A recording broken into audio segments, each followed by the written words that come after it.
Baru sekitar 24 jam sejak Presiden AS Donald Trump mengumumkan gencatan senjata selama 2 minggu di Iran, yang kemudian dikonfirmasi oleh Israel, Iran, dan mediator Pakistan. Namun, kesepakatan damai itu sudah mulai menunjukkan keretakan. Israel telah melancarkan gelombang serangan besar-besaran di Lebanon, menewaskan sedikitnya 182 orang. Masih ada perbedaan pendapat mengenai apakah negara tersebut termasuk dalam gencatan senjata. Perdana Menteri Israel Benjamin Netanyahu menggambarkan serangan itu sebagai pukulan terbesar bagi Hizbullah sejak dimulainya perang, dan mengatakan Israel akan melanjutkan pertempuran melawan Iran jika diperlukan. Sementara itu, Iran mengatakan akan memicu respons yang menimbulkan penyesalan jika serangan di Lebanon tidak segera dihentikan. Pada hari Sabtu, Wakil Presiden AS JD Vance akan berpartisipasi dalam negosiasi dengan Iran di Islamabad, Pakistan.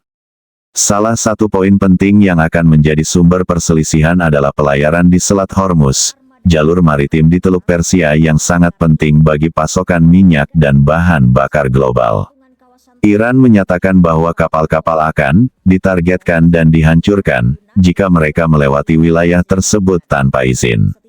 Ketua Parlemen Iran juga mengatakan 3 klausul gencatan senjata dari proposal 10 poinnya telah dilanggar secara terang-terangan dan jelas, sementara Vance mengatakan selalu ada beberapa ketidakpastian dalam perjanjian semacam itu.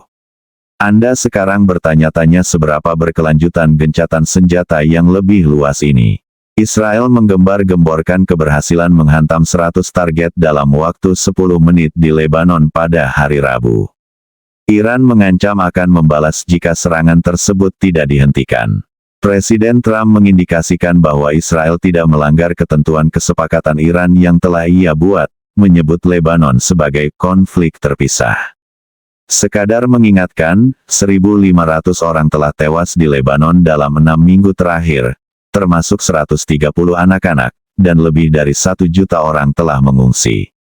Perdana Menteri Israel Netanyahu, menurutnya, telah mencapai ambisi politik seumur hidupnya dengan membujuk Presiden AS untuk memulai usaha bersama untuk menyerang Iran dan menggulingkan rezim tersebut.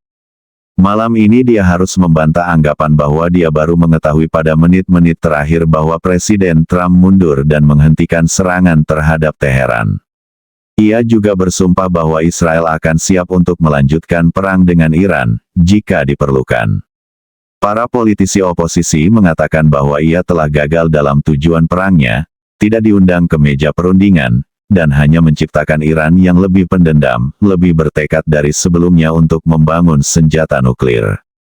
Namun dalam jangka pendek, serangan Israel yang terus berlanjut terhadap Hizbullah di Lebanon, dan kematian serta kehancuran yang menyertainya, memberikan tekanan yang cukup besar pada gencatan senjata yang rapuh ini.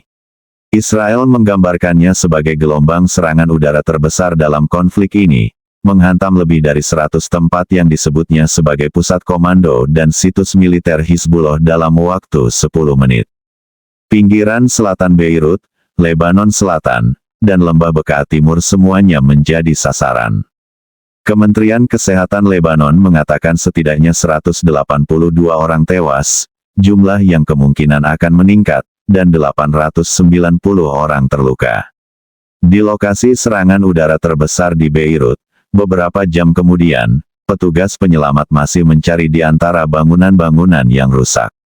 Di antara reruntuhan, ditemukan secerca kehidupan yang terputus, foto-foto keluarga yang tersenyum, potongan-potongan pakaian, pekerjaan rumah sekolah yang belum selesai.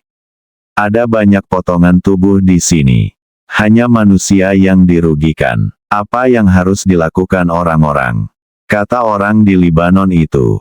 Serangan itu terjadi setelah kantor Perdana Menteri Israel Benjamin Netanyahu membantah pernyataan Pakistan, yang telah menjadi mediator kesepakatan antara AS dan Iran, bahwa gencatan senjata tersebut mencakup konflik di Lebanon.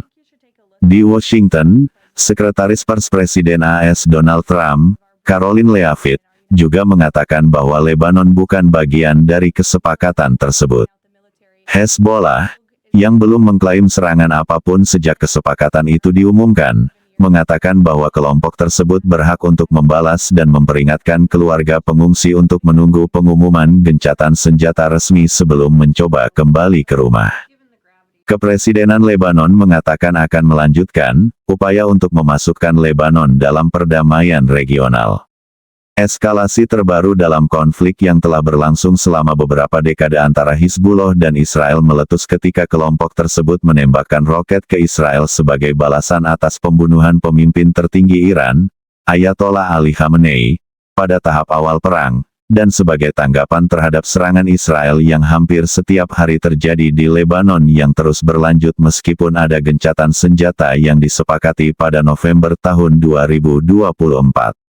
Lebih dari 1.700 orang telah tewas, termasuk setidaknya 130 anak-anak, sejauh ini sebagai akibat dari perang tersebut, kata Kementerian Kesehatan Lebanon, tanpa membedakan antara kombatan dan warga sipil.